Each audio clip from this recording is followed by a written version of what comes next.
Well, welcome to the second segment of the 8th lecture on feminist ethics. And in this segment, I'm going to briefly talk about the notion of oppression and the relevant notion for our purposes of a patriarchal conceptual framework.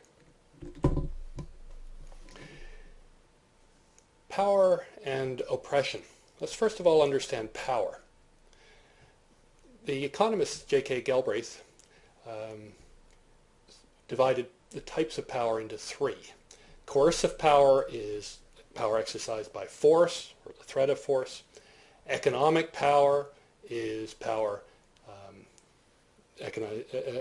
exercised through economic incentive or maybe a threat of some sort. And finally, conditioned power is the ability to dominate through internalized beliefs and attitudes, conditioned or ideological power.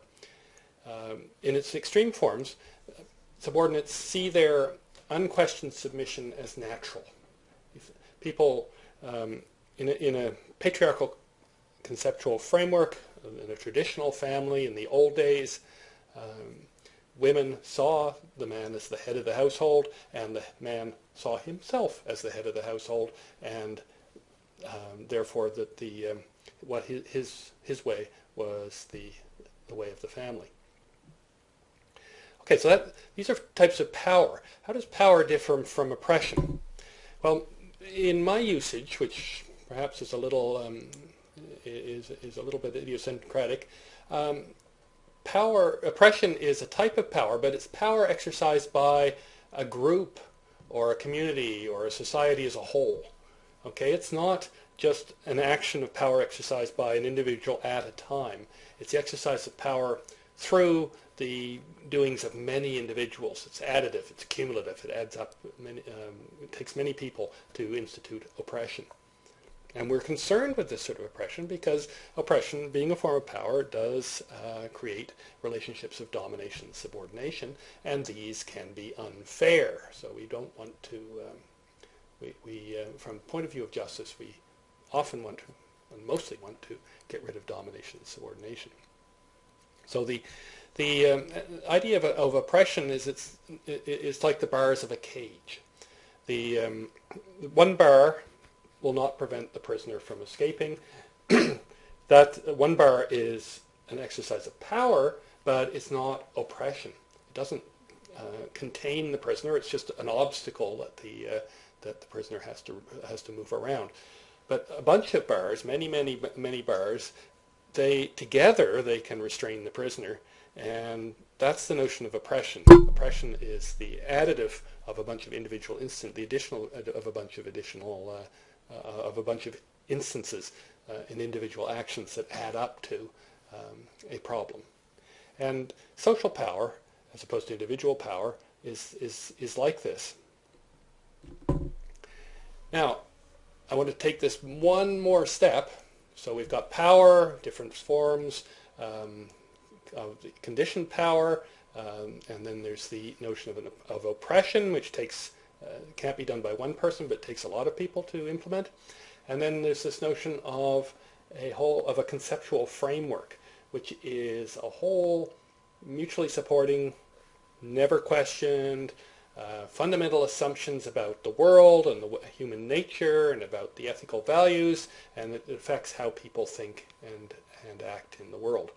This is it's not just one belief. Again, it's the same idea. It's that it takes more than one belief to form a conceptual framework. A conceptual framework is a set of fundamental beliefs that together structure your way of looking at things. The most famous example of a conceptual framework is the difference between the Copernican and the Galilean conceptions of astronomy in physics. The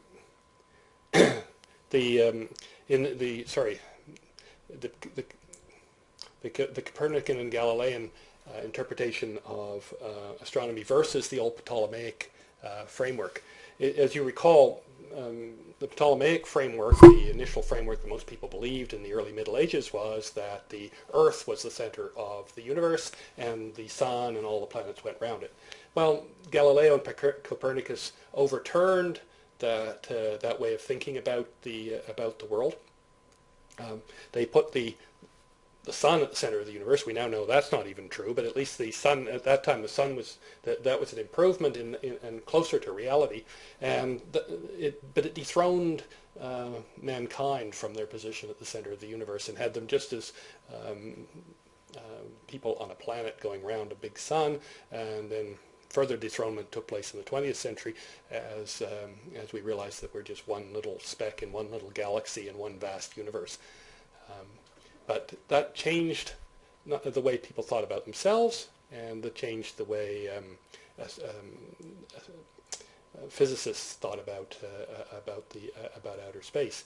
And that's there isn't any sort of one experiment that proved Copernicus and Galileo to be right and Ptolemy to be wrong. It's that there was a replacement of a conceptual framework because there was no one belief that on which it hung. It was the whole thing that hung together. Okay, now an oppressive conceptual framework is a conceptual framework that makes relationships of domination and subordination seem normal and natural and unquestionable. It enables this sort of condition or ideological power. And the patriarchal conceptual framework is such a thing. And it's something that we have to contest and that we're trying to grow out of, but in maybe your grandparents' time, it was perhaps just accepted that women should obey men. Now it's we're changing. Feminists have worked on this conceptual framework and made it change so that it's no longer natural and normal. Feminist Karen Warren has pointed out that these oppressive conceptual frameworks have a particular logic, a structure of argumentation that comes up with a justification. They contain a logic. And the logic says that the one party has a certain characteristic and the other party doesn't. For example, this is men have the characteristic of rationality and hard-headedness, and women do not. They're emotional and passionate. Let's say. I mean, this has been the commonly accepted belief in patriarchal thinking. Supplement that belief about human nature with the idea that what's rational is morally superior to what's not. Okay, a notion of moral superiority, and further supplement that with the idea that whatever is morally superior is justified in dominating something that's morally inferior. Then first you get the idea that because men are rational and women are not, that men are therefore morally superior. I'm being ironic here. And then from the next premise you get the idea that men are justified in dominating women. This sort of logic is inside these oppressive conceptual frameworks.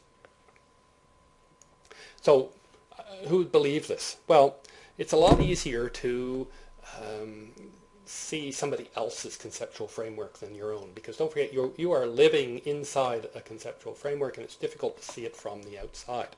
But we can look back at Aristotle in 4th century BCE Athens, and he wrote the following. It's clear that the rule of the soul over the body and of the mind and the rational element over the passionate, okay, see what rational is better than non-rational, is natural and expedient. Okay, we accept that. He accepted that. He claims this is obvious, right? And the equality of two is always hurtful. Okay? Then the next step, the male is by nature superior and the female inferior, and the one rules and the other is ruled, and this principle extends everywhere. You see, embedded in his thinking, and he was a famous philosopher for his time, and living in Athens, which is the world's first democracy, but it's a democracy. It was a slave-owning democracy in which women did not have the franchise. Even though it is perhaps the first place there was ever a democracy. This this is the sort of view that he held underneath. Okay, so that's an oppressive conceptual framework, and you can think for yourself to the extent in which that still applies. Is there still a patriarchal conceptual framework? And also you can ask yourself, should you yourself be guarding against that sort of thinking and contesting it in others? All right, I want to turn to an almost different idea, that of domestic justice, but it's not totally different because in the domestic sphere, inside the family, is where socialization occurs. Okay, socialization of children, that's where children learn their sense of justice. They learn what justice is normally like, right? This is how things should be because this is the way they were in my family. They start their moral education inside the family.